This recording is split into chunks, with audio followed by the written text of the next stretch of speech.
तो मूवी शुरू होती है और हमें मैरीलैंड के एक छोटे से गांव को दिखाया जाता है। उस गांव से आर्मी को खबर मिलती है कि इस गांव में कुछ टेररिस्ट आए हैं और शायद ये वही टेररिस्ट हैं जिनकी उन्हें काफी वक्त से तलाश है। डिफेंस सिस्टम इस बारे में पता करने की कोशिश करता है कि क्या वाकई ये न्यूज सच है, और फिर इस बारे में प्रेसिडेंट को भी बताया जाता है, जो कि उन्हें बोलते हैं कि अगर ये वही टेररिस्ट है तो हमें इनके अगेंस्ट कोई एक्शन लेना चाहिए। और वो बिना सोचे समझे ये ऑर्डर देता है कि इन टेररिस्ट को मार दिया जाए। वो लोग इस बात पर श्योर नहीं होते हैं, इसीलिए वो लोग प्रेसिडेंट को भी बोलते हैं कि हमें अटैक नहीं करना चाहिए। हो सकता है कि ये वो टेररिस्ट ना हो, लेकिन प्रेसिडेंट कहता है कि मैं इनको मारने का इतना अच्छा मौका नहीं गवा सकता, इसीलिए मेरा ऑर्डर है कि तुम इनको मार दो। जिसके बाद ऐसा ही किया जाता है और उन पर एक बॉम्ब अटैक किया जाता है, जिसकी वजह से वो सभी लोग मारे जाते हैं। वो टेररिस्ट किसी को नुकसान पहुंचाने नहीं आए थे, बल्कि वो लोग तो वहाँ पर किसी को दफनाने आए थे, लेकिन प्रेसिडेंट की गलती की वजह से वो सभी लोग वहाँ पर मारे जाते हैं। अब सीन शिफ्ट होता है जेरी नाम के लड़के पर, जो कि अपनी लाइफ चोरी करने से गुजारता है, यानी कि वो छोटी मोटी चोरियां करता है जिससे कि उसको चंद पैसे मिल जाते हैं और वो इन पैसों से अपनी लाइफ गुजार रहा है। वो अपने फ्रेंड के साथ बैठा होता है कि अचानक उसके फोन पर एक कॉल आती है और ये उसकी मॉम की कॉल थी। उसकी मॉम उसे बताती है कि उसके भाई की डेथ हो गई है, जिसे सुनकर वो बिल्कुल शॉक रह जाता है। उसके भाई का नाम जैक होता है। जेरी अब इस बात से काफी परेशान हो जाता है, वो काफी रोता भी है। असल में वो उसका जुड़वा भाई था और उन दोनों के बीच में बहुत प्यार था। वो दोनों एक दूसरे के साथ अच्छा वक्त गुजारते थे। हम इस सब के बीच में जेरी के फादर को भी देखते हैं। हम देखते हैं कि उसके फादर से काफी नाराज है, वो उसे कभी भी ठीक से ट्रीट नहीं करते। और फिर हमें पता चलता है कि यहाँ पर जेरी और उसके फादर के बीच में काफी नाराजगी है। वो दोनों एक दूसरे को खास पसंद नहीं करते। जेरी के फादर कहते हैं कि तुम पढ़ लिख कर कुछ बन जाओ और मेरे साथ पुलिस ज्वाइन कर लो, लेकिन जेरी को पढ़ाई में कुछ खास इंटरेस्ट नहीं था और वो पढ़ने में बिल्कुल भी अच्छा नहीं था, इसीलिए वो अपने फादर को साफ साफ मना कर देता है। और फिर उस दिन के बाद इन दोनों में काफी ज्यादा लड़ाइयाँ होती हैं और ये लोग एक दूसरे से काफी कम मिलते हैं। अब सीन शिफ्ट होता है लीजा पर, जो कि अपने बेटे को रेलवे स्टेशन पर ड्रॉप कर रही होती है, क्योंकि उसका बेटा प्रेसिडेंट की इनविटेशन सेरेमनी में जा रहा है, जहाँ पर वो ट्रम्पेट से उसका वेलकम करेगा। इसीलिए उसकी मॉम खुद ही उसे ड्रॉप करने के लिए रेलवे स्टेशन तक जाती है और वो अपने बेटे को रेलवे स्टेशन में ट्रेन में बैठा भी देती है। इस समय के बीच में उसके दिमाग से ये बात निकल जाती है कि उसने अपने बेटे को उसका बैग नहीं दिया और वो बैग पीछे ही रह जाता है। और इसके बाद एक आदमी आता है और वो उस बैग को उठाकर खामोशी से वहाँ से निकल जाता है। अब सीन शिफ्ट होता है जेरी पर, जो कि एटीएम से अपने लिए पैसे निकाल रहा होता है और वो जब अपने अकाउंट में देखता है तो उसके अकाउंट में बहुत सारे पैसे थे। इतनी ज्यादा रकम देखकर वो बिल्कुल हैरान हो जाता है कि सारे पैसे उसके अकाउंट में आखिर किसने डाले। इसके बाद वो पैसों को नहीं निकालता और फौरन ही अपने घर चला जाता है। लेकिन जब अपने घर में एंटर होता है तो वो देखता है कि उसके घर में काफी सारे गन्स पड़ी हुई हैं और वो ये देख कर डर जाता है, क्या है मेरे घर में यहाँ पर ये कौन लाया है और ये सब कुछ किसने रखा है। इसके बाद वो इस सब के बारे में सोच ही रहा होता है कि उसके मोबाइल पर एक कॉल आती है। वो इस कॉल को अटेंड करता है। दूसरी तरफ उसे मोबाइल पर एक फीमेल वॉइस सुनाई देती है। वो उसे कुछ इंस्ट्रक्शंस देती है कि अगर तुम्हें अपनी जान बचानी है तो तुम अभी इसी वक्त अपने घर से निकल जाओ, क्योंकि थोड़ी देर में FBI की टीम आ जाएगी और तुम्हें अपने साथ ले जाएगी। जेरी को कुछ भी समझ में नहीं आ रहा होता कि ये सब कुछ मेरे साथ क्यों हो रहा है और वो इस बात को नहीं सुनता। इसके बाद थोड़ी ही देर में ऐसा ही होता है और FBI की टीम वहाँ पर आ जाती है और वो उसके घर पर अटैक कर देते हैं और उसे अपने साथ पुलिस स्टेशन ले जाते हैं। इसके बाद वो एक ऑफिसर के रूम में बैठा होता है। वो ऑफिसर उसे पूछता है कि इतना सारा सामान तुम्हारे रूम में और तुम्हारे घर में कैसे आया। तब जेरी कहता है कि मैं तो खुद भी नहीं जानता, पहले मेरे अकाउंट में पैसे आए, जब मैं अपने घर गया तो मेरे पास एक गन्स पड़ी हुई थी। ऑफिसर बोलता है कि क्योंकि तुम एक टेररिस्ट के भाई हो, तुम्हारा भाई पहले ही मुल्क को तबाह करना चाहता था और ये सारा सामान तुम्हारे भाई का ही था और तुम्हारे अकाउंट में जो पैसे आए हैं वो भी एक टेररिस्ट ने ही ट्रांसफर किए हैं। अब ऑफिसर का नाम यहाँ पर मॉर्गन होता है। जेरी बहुत कोशिश करता है उसे अपनी सफाई पेश करने की, लेकिन ऑफिसर बोलता है कि अब तुम हमारे हाथ आ गए हो और तुम्हारा यहाँ से जाना मुश्किल है। इसके बाद लीजा को भी एक कॉल आती है। जब वो कॉल देखती है तो वो उसके बेटे की मोबाइल से आ रही होती है। वो इस कॉल को देखकर खुश हो जाती है, लेकिन जब वो कॉल को उठाती है तो वो देखती है कि ये वही फीमेल वॉइस थी जिसने कि जेरी को भी कॉल किया था। वो उसे बोलती है कि तुम अपने लेफ्ट पर टीवी में देखो, और जब वो टीवी में देखती है तो उसके बेटे की फुटेज होती है जो कि इस वक्त कुछ कर रहा होता है। वो उसे धमकी देती है और उसे बोलती है कि तुम मैकडॉनल्ड के करीब एक कार है, वहाँ पर तुम जाकर बैठ जाओ। वो लड़की बहुत कोशिश करती है पुलिस को कॉल करने की, लेकिन जब भी वो कॉल में आती है तो सामने से वही फीमेल वॉइस होती है। तो फीमेल वॉइस उसे बोलती है कि अगर तुम मेरी बात नहीं मानोगी तो मैं तुम्हारे बेटे को मार दूंगी। इसके बाद वो ऐसा ही करती है क्योंकि अब उसके पास अपने बेटे की जान बचाने के अलावा और कोई चॉइस नहीं थी। अब एक एयरफोर्स ऑफिसर जू जेरी से मिलने की कोशिश करती है और वो उसे कहती है कि मुझे जेरी से मिलना है, लेकिन मॉर्गन उसे मिलने से रोक देता है। अब यहाँ पर जेरी को पुलिस रूम में एक प्रिंटर पर कॉल रिसीव करने का परमिशन लेटर मिलता है, इसलिए अब मॉर्गन को उसे परमिशन देनी ही पड़ती है क्योंकि ये ऑर्डर्स होते हैं गवर्नमेंट के।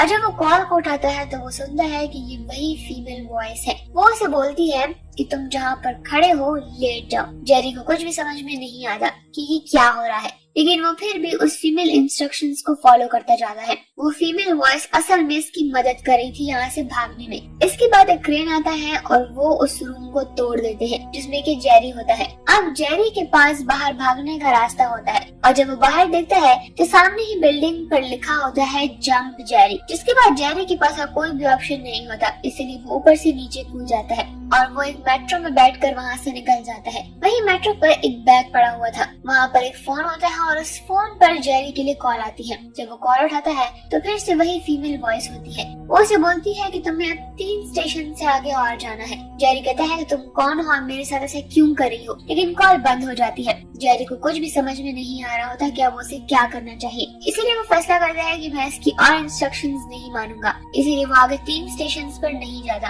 और वो किसी दूसरी ही ट्रेन में चढ़ जाता है। इसके बाद दोबारा से उसको फीमेल वॉइस की कॉल आती है और वो उसे बोलती है कि तुमने मेरी बात ना मानकर अच्छा नहीं किया, अब तुम्हें ट्रेन से नीचे जंप करना पड़ेगा। और जेरी को अब ऐसा ही करना पड़ता है और वो ट्रेन से नीचे कूद जाता है। इसके बाद वो उसे बोलती है कि सामने तुम्हें एक कार नजर आ रही होगी, उस कार में जाकर बैठ जाओ। वो उस कार में जाता है और उसमें बैठ जाता है। उससे पहले ही उसमें लीजा मौजूद होती है। लीजा को भी उसने धमकियां दी होती हैं, इसीलिए वो उस कार में होती है। इसके बाद वो कार ड्राइव करती है और उनके पीछे पुलिस होती है, लेकिन वो लोग किसी भी तरीके से खुद को बचा लेते हैं क्योंकि वो फीमेल वॉइस उनको इंस्ट्रक्शन दे रही होती है। वो रास्ते में आने वाली हर ट्रैफिक सिग्नल लाइट को ग्रीन कर देती है ताकि इनको भागने में कोई प्रॉब्लम ना हो। इसके बाद वो लोग वहाँ से भागने में कामयाब हो जाते हैं और वो लोग एक क्रेन फैक्ट्री में आ जाते हैं और पुलिस कार्स भी उनके पीछे आती हैं। वो फीमेल वॉइस किसी तरह से वो सारी क्रेन्स पुलिस ऑफिसर की गाड़ी पर चढ़ा देती है। वो सब की सब पुलिस ऑफिसर्स मारे जाते हैं और जेरी और लीजा वहाँ से भाग जाते हैं। ऐसा लगता है जैसे वो फीमेल वॉइस इनको देख रही हो और उसने ये सब कुछ पहले से ही प्लान किया हो। पुलिस भी अब हैरान होती है और काफी पजल्ड होती है कि आखिर वो ये सब कर कैसे रहे हैं। फीमेल वॉइस अब जेरी और लीजा को एक गांव में जाने को बोलती है जिसका नाम है मैरीलैंड। अब हमें आर्मी ऑफिसर के बेस को दिखाया जाता है जिसमें एक अजनबी आदमी आता है और उनको एक क्रिस्टल डायमंड दिखाता है। वो बोलता है कि ये क्रिस्टल बॉम्ब है और इसको एक्टिवेट करने के बाद पूरे 10 सेकंड में ही बॉम्ब ब्लास्ट हो जाता है और सभी लोग मारे जाएंगे। ये सब बातें वो फीमेल वॉइस सीसीटीवी कैमरा की वजह से सुन पा रही होती है और उसे अब ये सब कुछ पता चल जाता है। इसलिए वो उस क्रिस्टल बॉम्ब के बॉक्सेस में से एक बॉक्स को चुरा लेती है और अब ये बैग्स अब वो उस चोर को देती है जिसने के लीजा के बेटे के बैग को भी चुराया था। इसके बाद वो उस बैग को एक शॉपकीपर के पास ले जाता है और उसे इंस्ट्रक्शन देता है कि ये बॉम्ब इस ट्रम्पेट में फिट कर दो। फीमेल वॉइस के ये सब काम देखने के बाद ये लगता है जैसे कि ये पूरी दुनिया को जानती है और पूरी दुनिया के लोगों का इसके पास कनेक्शन है, ऐसे जैसे ये सब लोगों के राज जानती हो, उनकी पर्सनल लाइफ के बारे में सब जानती हो और बाकी सब कुछ। इसी तरह इस शॉपकीपर को भी इंस्ट्रक्शन वो देती है कि इस डायमंड को एक नेकलेस में लगा दो। अब जेरी और लीजा आगे बढ़ रहे होते हैं और उनके सामने एक कार आती है। इस कार में वही चोर होता है जिसने की ये डायमंड चुराया होता है, जिसने की लीजा के बेटे के बैग को भी चुराया होता है। वो अपनी कार की चाबी उनके आगे फेंकता है और बोलता है कि अब मैं ये सब कुछ नहीं करने वाला, मैं सबसे रिजाइन कर रहा हूँ, मैं इसकी और इंस्ट्रक्शन फॉलो नहीं करूँगा। फीमेल वॉइस अब जेरी को कॉल करती है और वो उसे बोलती है कि अगर तुमने इस आदमी को जाने से रोका तो मैं तुम्हें मार दूंगी। जेरी किसी तरह से उसको रोकने की कोशिश करता है, लेकिन वो रुकने वाला नहीं था और वो बस आगे बढ़ता जा रहा था, जिससे कि वहाँ पर इलेक्ट्रिक पोल की वायर्स उस पर गिरने लगती हैं और उसकी वहीं पर डेथ हो जाती है। जेरी ये सब कुछ देखकर काफी डर जाता है। अब वो उन दोनों को सुबह 11 बजे तक एक सिटी में पहुंचने के ऑर्डर्स देती है। वहाँ हम जू को देखते हैं जो कि जैक के घर पर होती है और उसके घर की तलाशी लेती है। उसको वहाँ पर उसका एक लैपटॉप मिलता है, जिसे खोलकर उसे पता चलता है कि जैक एक सीक्रेट मिशन ईगल आई पर काम कर रहा था। लेकिन जब वो उस लैपटॉप को एक्सेस करती है तो वो लैपटॉप अपने आप भी शट डाउन हो जाता है। अब इसके बाद उसके घर के बाहर कुछ एयरफोर्स आर्मी के ऑफिसर्स खड़े होते हैं। वो अपने साथ उसे ले जाते हैं। अब जेरी और लीजा उस जगह पर पहुंच जाते हैं जहां पर उनको फीमेल वॉइस ने जाने का बोला था। वो उसे बोलती है कि यहाँ पर एक बॉक्स है, तुम लोगों को उस बॉक्स को चुरा कर ले जाना है और तुम लोगों को इसके लिए कुछ हथियार की भी जरूरत पड़ेगी। वो उनको कुछ गन्स भी देती है जो कि एक ट्रक में पड़ी होती हैं। वो लोग और कर भी क्या सकते थे, इसीलिए वो लोग वो बॉक्स को चुरा कर वहाँ से भागने लगते हैं। वो लोग भागते भागते फायर अलार्म ऑन कर देते हैं, जिसकी वजह से सब लोगों में अफरा तफरी फैल जाती है और वो लोग आसानी से वहाँ से भाग जाते हैं। वो फीमेल वॉइस उसे बोलती है कि तुम लोग एक सिनेमा हाउस में जाओगे। वो दोनों एक सिनेमा हाउस में जाते हैं और वहाँ पर एक टीवी स्क्रीन के सामने इनका पूरा डेटा और पर्सनल इंफॉर्मेशन शो हो रही होती है। जेरी और लीजा ये सब कुछ देखकर बहुत हैरान होते हैं और यहाँ पर उनको समझ आ जाती है कि ये कोई इंसान नहीं है बल्कि ये कोई सिस्टम है, एक ऐसा डिवाइस जो कि इनके पर्सनल इंफॉर्मेशन को भी डिटेक्ट कर सकता है। इनको ये भी पता चलता है कि ये एक एडवांस्ड ईगल आई प्रोजेक्ट है। वहीं दूसरी तरफ जो को आर्या नामी एक सिस्टम के बारे में पता चलता है, एक ऐसा सिस्टम जो कि इलेक्ट्रॉनिक डिवाइस की मदद से किसी भी इंसान का पर्सनल डेटा कलेक्ट कर सकती है। वहीं दूसरी तरफ जेरी और लीजा सर पर टोपी पहनकर वहां से भागने की तैयारी कर रहे होते हैं, लेकिन मॉर्गन किसी भी तरह से उनका पीछा करता है और उनको ढूंढ निकालता है। वो दोनों भागते भागते एक प्लेन पर पहुंच जाते हैं जिसको भी वही फीमेल वॉइस कंट्रोल कर रही होती है और वो इनको एक इंजेक्शन भी लगाने को बोलती है जो कि प्लेन में प्रेशर के बढ़ने की वजह से इनको आराम देगा, क्योंकि जब इनका प्लेन ऊपर हवा में जाएगा तो प्रेशर की वजह से इनको सांस लेने में प्रॉब्लम हो सकती है। इसीलिए उसने उनको एक इंजेक्शन दिया है ताकि वो इसे इंजेक्ट करें और इसके बाद इनका दम ना घुटे। वहीं दूसरी तरफ मेजर जो को ईथन की एक फुटेज दिखा रहा होता है जिसमें कि वो आर्या के इर्द गिर्द घूम रहा था और अपने फोन में वो कुछ लाइट ऑन ऑफ करता है। ये कोई कोड था और वो ऐसा इसलिए कर रहा था ताकि केस को आर्या डिटेक्ट ना कर पाए। अब जो इसको जानने की कोशिश करती है लेकिन आर्या को इसके बारे में पहले ही पता चल जाता है और वो ये सब कुछ बंद कर देती है, लेकिन फिर भी जो उस कोड को क्रैक कर ही लेती है। अब जो को कुछ शक होता है कि उस जगह पर जैक ने जरूर तो कुछ रखा होगा, इसीलिए वो आर्या की मशीन के पास जाती है और वो देखती है कि वहाँ पर एक मेमोरी कार्ड पड़ा हुआ है। वो इस मेमोरी कार्ड को जब खोलती है तो उसे पता चलता है कि जैक असल में कोई टेररिस्ट नहीं था बल्कि वो एक अंडरग्राउंड एजेंट था और अब वो ये सारी इन्फॉर्मेशन प्रेसिडेंट को बताने की कोशिश करती है, लेकिन सिग्नल्स ना होने की वजह से प्रेसिडेंट उसकी कोई भी बात सुन नहीं पा रहा होता और ये सब कुछ भी आर्या ही कर रही होती है और वो उनके दरमियान सिग्नल्स को वीक कर रही होती है। अब वो ये सारी इन्फॉर्मेशन डिफेंस ऑफिसर को देती है और उसे वो फोटो भी दिखाती है जिसे देखने के बाद उसे यकीन आता है कि वाकई में जैक कोई टेररिस्ट नहीं था बल्कि वो तो आर्या को लॉक करने वाला था क्योंकि वो किसी की जान लेने वाली थी। इस बात पर डिफेंस ऑफिसर को याद आता है कि जब हम जैक को मारने के लिए प्रेसिडेंट को रोक रहे थे तो प्रेसिडेंट ने किसी की बात नहीं सुनी और उसको मारने के ऑर्डर्स दे दिए, जिस पर आर्या को लगा कि उसका फैसला गलत है। अगर वो ऐसे गलत फैसले कर सकता है तो वो कंट्री को कैसे चलाएगा, क्योंकि उसने एक मासूम की जान लेने की कोशिश की, इसलिए उसने प्रेसिडेंट को एलिमिनेट करने का फैसला कर लिया। और जैक को ये बात जब पता चले तो उसने आर्या को लॉक करने की कोशिश की, जिसके बाद उसने उसे लॉक कर दिया। और जब आर्या को ये पता चला कि उसने उसका सिस्टम लॉक किया है ताकि के डिफेंस ऑफिसर की कोई पर्सनल इंफॉर्मेशन बाहर ना जाए, तो वो किसी इंफॉर्मेशन की मदद से जैक को एक टेररिस्ट बना देती है ताकि इसको सभी मार दे।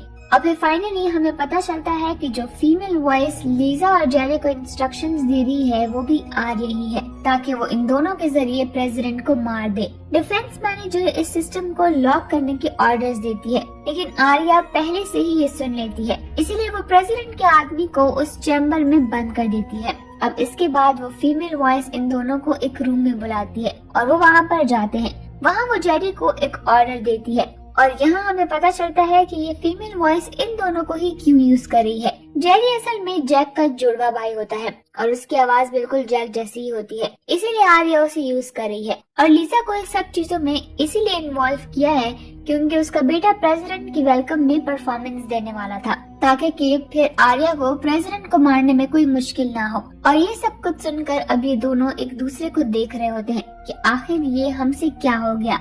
आर्या का पूरी तरीके से जेरी पे कंट्रोल हो जाता है। वो अब लीजा को ये ऑर्डर देती है कि वो जेरी को मार दे, लेकिन लीजा ये सब कुछ नहीं कर पाती और इसके बाद आर्या उसे रूम से बाहर जाने को बोलती है और जेरी अभी भी रूम के अंदर होता है। वहाँ पर लीजा के सामने एक ऑफिसर होता है जो कि उसे अपने घर ले जाता है और उसको एक इन्वेस्टिगेशन कार्ड भी देता है जिसकी मदद से वो प्रेसिडेंट की परफॉर्मेंस में जा सकेगी। दूसरी तरफ मॉर्गन को उस बॉम्ब डायमंड के बारे में पता चलता है और ये डायमंड उसी आदमी ने चुराया है जो कि उस जगह पर मारा गया था जहाँ पर लीजा और जेरी को भेजा गया था। अब मॉर्गन जेरी को अपने साथ ले आता है क्योंकि उसे लगता है कि इस सब के बारे में जेरी को कुछ तो मालूम होगा। जेरी उसे वार्न करता है कि तुम अपने सब इलेक्ट्रॉनिक डिवाइस बंद कर दो क्योंकि वो मशीन तुम्हें डिटेक्ट कर पाएगी। पर तब तक आर्या उनको इजीली एक सीसीटीवी कैमरा से डिटेक्ट कर लेती है और उनके पीछे एक प्लेन को हाईजैक करके भेजती है। वो प्लेन उन पर कंटिन्यूअसली फायर करता है जिसकी वजह से उसकी गाड़ी का एक्सीडेंट हो जाता है और दोनों की गाड़ी सड़क के बीच में ही कहीं गिर जाती है। इस एक्सीडेंट में मॉर्गन काफी जख्मी हो जाता है, इसीलिए वो जेरी को बोलता है कि अब मैं आगे नहीं जा सकता, अब तुम्हें ये प्रेसिडेंट को बचाना होगा। और फिर वो अपनी जान की कुर्बानी देता है और उस प्लेन को क्रैश कर देता है और जेरी को वहाँ से भेज देता है। अब हम लीजा को देखते हैं जो कि उस पार्टी में जाने के लिए तैयार हो जाती है और वो वही नेकलेस पहनती है जिसमें कि वो क्रिस्टल बॉम्ब लगा होता है जो कि उसके बेटे के इंस्ट्रूमेंट से कनेक्ट होता है, जिसको वाइब्रेट करने से उसका बॉम्ब एक्टिवेट हो जाता है जो कि ब्लास्ट होने के बाद प्रेसिडेंट के साथ साथ कोई भी नहीं बचेगा। आर्या का प्लान असल में ये होता है कि वो प्रेसिडेंट को मारने के बाद उस डिफेंस ऑफिसर को प्रेसिडेंट बना दे जिसने कि जैक को मारने से मना किया था। अब हम लीजा को देखते हैं जो कि पार्टी में आ चुकी है और जेरी उसी पार्टी के लिए जा रहा होता है। जू और एयरफोर्स ऑफिसर आर्या को कंट्रोल करने की कोशिश कर रहे होते हैं क्योंकि वो अपना सारा डेटा एक दूसरी जगह पर शिफ्ट कर रही होती है और इससे पहले कि वो ऐसा करती जो उसको डिस्ट्रॉय कर देती है, वो भी हमेशा के लिए। लेकिन खतरा अभी तक टला नहीं होता है। हम यहाँ पर जेरी को देखते हैं जो कि पुलिस ऑफिसर के कपड़ों में होता है और पार्टी में पहुँच चुका होता है। वहाँ प्रेसिडेंट को भी देखता है जिसके लिए लीजा का बेटा अब वो इंस्ट्रूमेंट बजाने वाला होता है। लीजा अपने बेटे को बचाने के लिए उसकी तरफ आगे बढ़ती है और ये सब कुछ देखकर जेरी अपनी गन से फायर करता है और ये सब कुछ वो इसलिए करता है ताकि सब लोगों का ध्यान उसकी तरफ आ जाए, जिसके बाद अब जेरी प्रेसिडेंट को बचाने में कामयाब हो जाता है और लीजा भी अपने बेटे को वहाँ से ले जाती है। अब प्रेसिडेंट हाउस में प्रेसिडेंट को आर्या के बारे में इन्फॉर्म किया जाता है, जिसके बाद अब आर्या सिस्टम को हमेशा के लिए क्लोज करने का ऑर्डर दिया जाता है और इस प्रोजेक्ट को डिस्ट्रॉय करने में सबसे बड़ा हाथ जो और जेरी का होता है, इसीलिए उनको आर्मी अवार्ड्स दिए जाते हैं और इससे जेरी के फादर उस पर बहुत प्राउड फील करते हैं और काफी खुश होते हैं। और इसी के साथ ये मूवी यहीं पर एंड हो जाती है।